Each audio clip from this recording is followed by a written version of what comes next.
Hi, I'm Rachel, and this is my Would You Read It Challenge video for August 2026.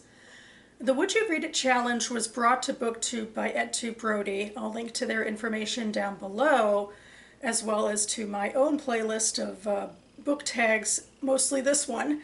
But the original tag was meant to be a prompt to pick whatever amount of books of your choosing, read the first sentence of each book, and then ask your audience if they'd continue with each book. I decided that a sentence is just too short to make that determination, so I turned it into a couple of pages to a paragraph. And I've been doing this for several years now, and my template is that I'm using old ballots of the BookTube Prize, particularly in the fiction division. Anyway, the BookTube Prize was started by Robert Sheard in 2019 as a way for the literary bookternet to judge the best in English language fiction, literary fiction, and nonfiction published in the US the year before. Right now, in 2026, we are reading 2025 releases. We're in the final round of the 4 rounds. I'm an official judge for fiction. I can't talk about any of those books as I'm judging them, but I can go back to yesteryear. And I find this an exciting way to at least consider all of the fiction books that have at least been in consideration for the long list. Every year we've had a long list of 48 books per division, so it's exciting for me. And so I'm going in sequential order, and that means I'm currently up to 2023 in our judging years, and I am reading from the Octofinals, which is the long list, Group G.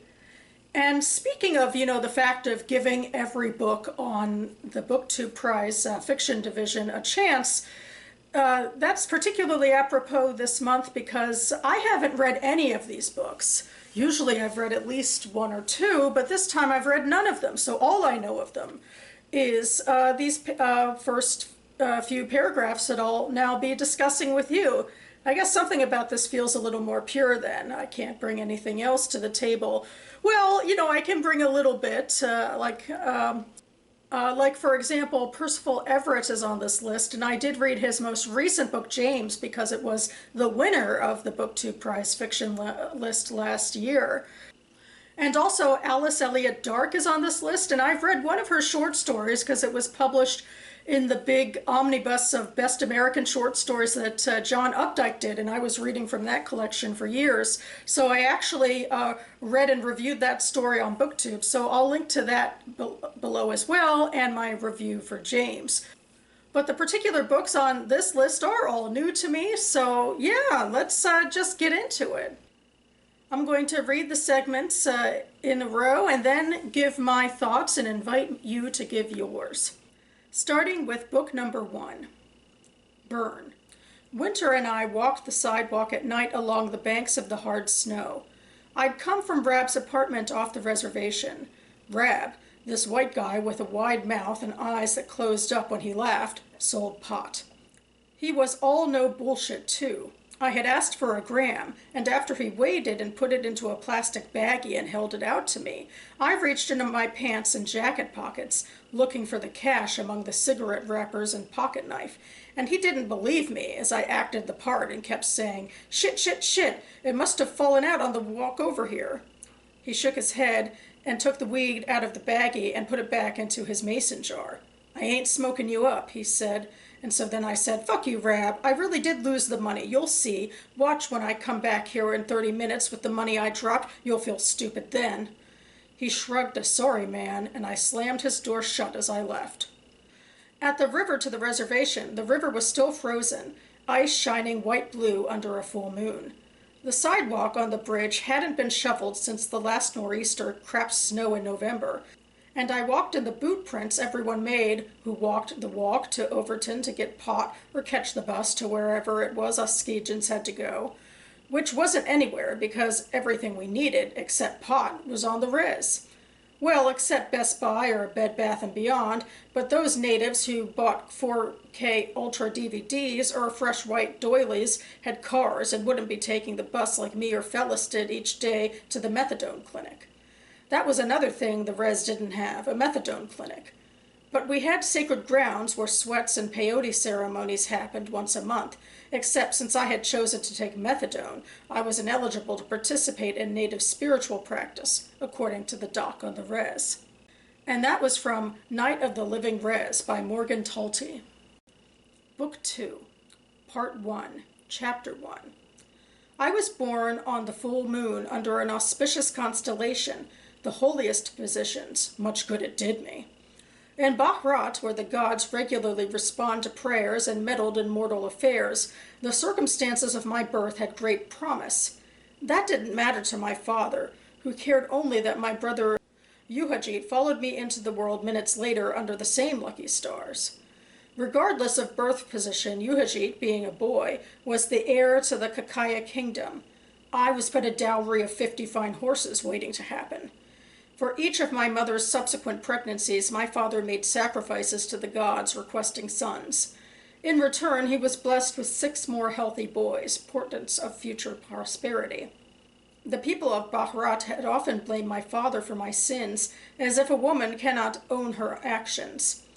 He was not a perfect man, that I freely admit, but for all of his faults, he loved each of his sons fiercely, playing with them in his throne room, bringing them the finest tutors in all the kingdom, and gifting them ponies so they would grow into brilliant cavalrymen.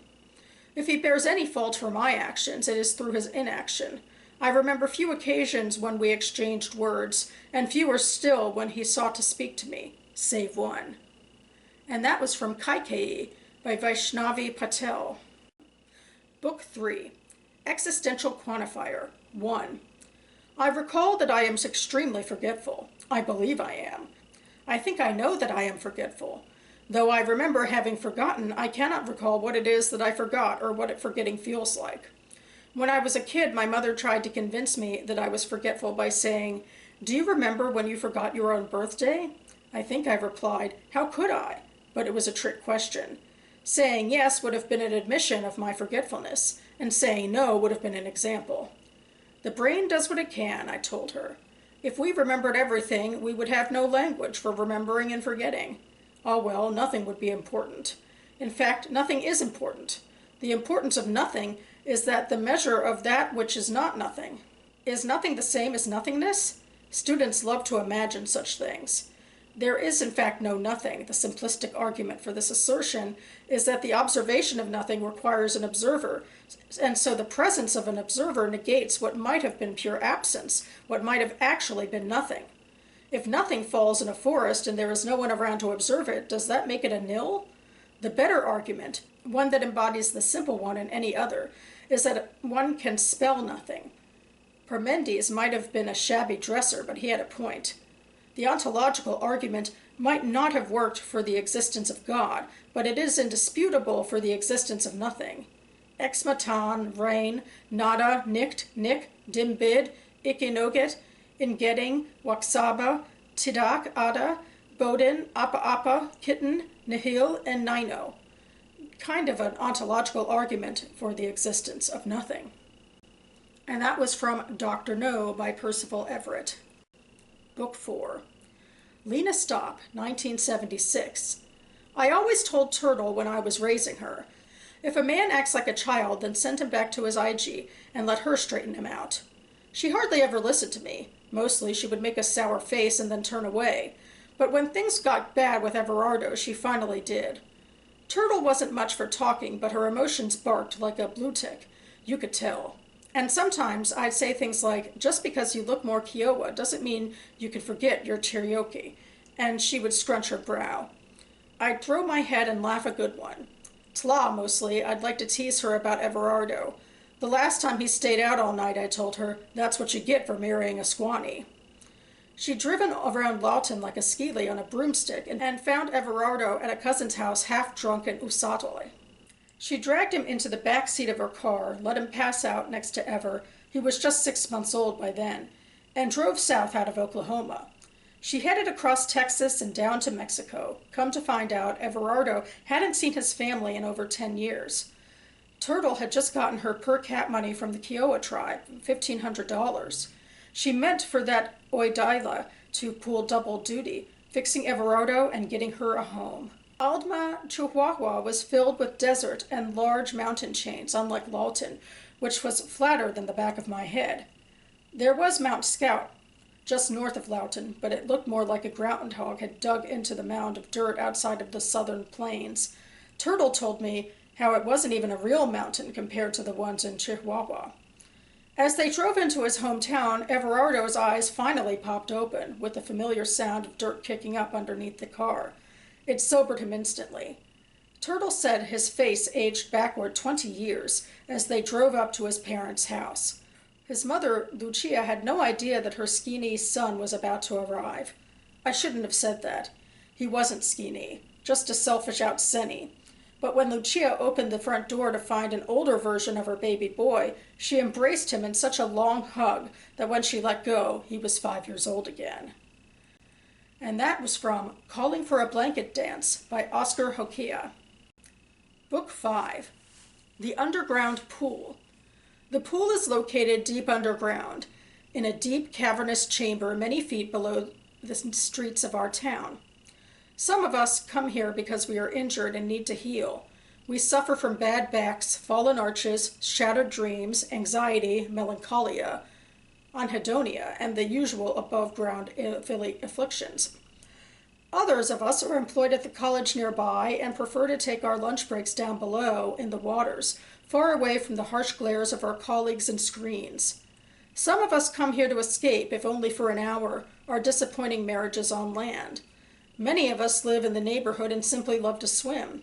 One of us, Alice, a retired lab technician, now in the early stages of dementia, comes here because she always has. And even though she may not remember the combination to her locker and where she put her towel, the moment she slips into the water, she knows what to do. Her stroke is long and fluid, her kick is strong, her mind clear. Up there, she says, I'm just another little old lady, but down here at the pool, I'm myself. Most days at the pool, we are able to leave our troubles on land behind. Failed painters become elegant brushstrokers. Untenured professors slice shark-like through the water with a breathtaking speed. The newly divorced HR manager grabs a faded red styrofoam board and kicks with impunity. The downsized admin floats otter-like on his back as he stares up at the clouds on the painted pale blue ceiling, thinking for the first time all day long of nothing. Let it go. Worriers stop worrying. Bereaved widows cease to grieve. Out-of-work actors, unable to get traction above ground, glide effortlessly down the fast lane in their element at last. I've arrived. And for a brief interlude, we are at home in the world. Bad moods lift, tics disappear, memories reawaken, migraines dissolve, and slowly, the chatter in our minds begins to subside as stroke after stroke, length after length, we swim. And when we are finished with our laps, we hoist ourselves out of the pool, dripping and refreshed, our equilibrium restored, ready to face another day on land. And that was from The Swimmers by Julie Otsuka. And finally, Book 6. Part 1, A Leading. Chapter 1, Agnes, Philadelphia, March 2000. Such a perfect day for writing, gray and quiet, but nothing came to her. Not a sentence, not a phrase, not a word worth keeping. Her wastebasket was full. Her pile of index cards was robust. Graph paper covered with diaphragms was neatly pinned to a sheet of felt on the wall. But the spot where her stack of usable pages usually accumulated was an empty nest. This had never happened to her before. Agnes Lee had written 6 novels and dozens of books for children without hesitation, composing and rewriting and tossing fearlessly, killing her darlings, trusting many more would come along. Not to mention volumes of journals and logs secreted into the captain's trunk in the attic room at the cottage, and lots of articles and essays under various pseudonyms. She might have written an entire manuscript, but she never had before been at a loss at this juncture, after her research had produced new material, and the time had come to sit down and draft a book. The words had always arrived. Her writing was on tap. All she had to do was pull down the handle, and out it flowed. That fact was at the center of her self-conception. She wrote. If she couldn't, if the tap was dry, then what? This sorry state, that was what. She was racing through barrels of rapidograph ink and wearing down a new pencil sharpener. Yet her book, her novel, the work that would round out a series written over decades, had garnered a usable word count of 0. All winter, she'd gotten nothing done. And that was from Fellowship Point by Alice Elliott Dark. Okay, well, I guess there's no reason to just not go back in order, start with book number 1, because I can't pull out any of these as having read any more of them. Book 1, Night on the Living Res. I really liked this one. You know, I've been thinking a lot lately about how much I privilege dialogue and quick action, and you know, there's arguments about how that's not as literary and that I'm allowing my, you know, short attention span to, you know, take hold of me and like always wanting something to grab my attention, which to be fair, in this case, I'm only reading a few paragraphs. You know, I don't have to, not building up to anything beyond that. I guess in a way that's the point of this tag, is for the short attention spans. But anyway, I liked the atmosphere in this one.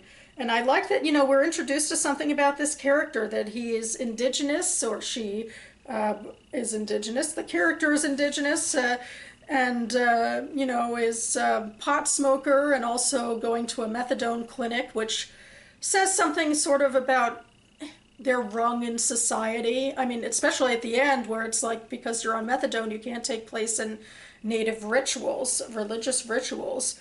And then we get this, you know, tense interaction with, you know, his drug dealer when he, you know, I'm going to go with he, I guess, continuously, you know, hoped that he had the money and then didn't, and tried to still talk his way into getting the pot.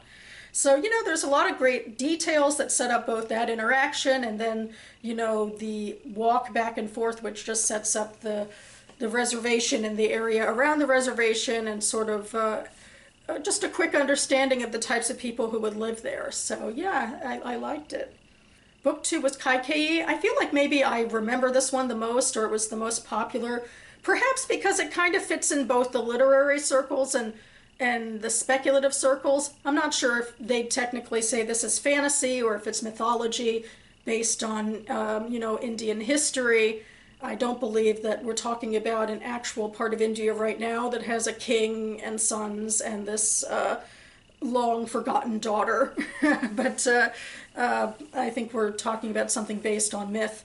And yeah, you know, I like this well enough. I have questions like, you know, desiring that many sons, is that actually a good thing? I mean, what happens? Are they all competing for the land? Or maybe there's a way that the society will make room for all of them so that it won't be like a big civil war once the father dies, because that's where my mind immediately goes when you have too many heirs. You shouldn't actually want that many sons, you know, unless you're expecting huge mortality rates to get really dark. But anyway, then we have, you know, this daughter who obviously is more important than her father is giving her credit for. I do like this line I ended on. I'm curious immediately to go forward and see about this one instance when the father actually sought her out and what that would be for. So, yeah. Book 3 is Dr. No by Percival Everett, and I struggled with this one the most. I mean, I guess if you start with existential quantifier, I should probably immediately get triggered to know that this is probably not for me.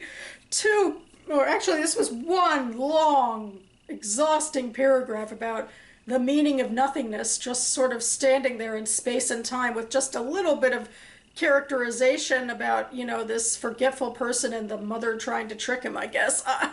Otherwise, you know, all of these arguments about nothingness that are completely untethered to any sense of character or setting or plot, it just does not speak to me at all, I gotta admit. Sorry to say, I know Percival Everett is very famous and beloved on BookTube, although this one did not make it to the finals, so there's that. Book 4 is Calling for a Blanket Dance. It's another Indigenous American novel. Nice to have two in a ballot.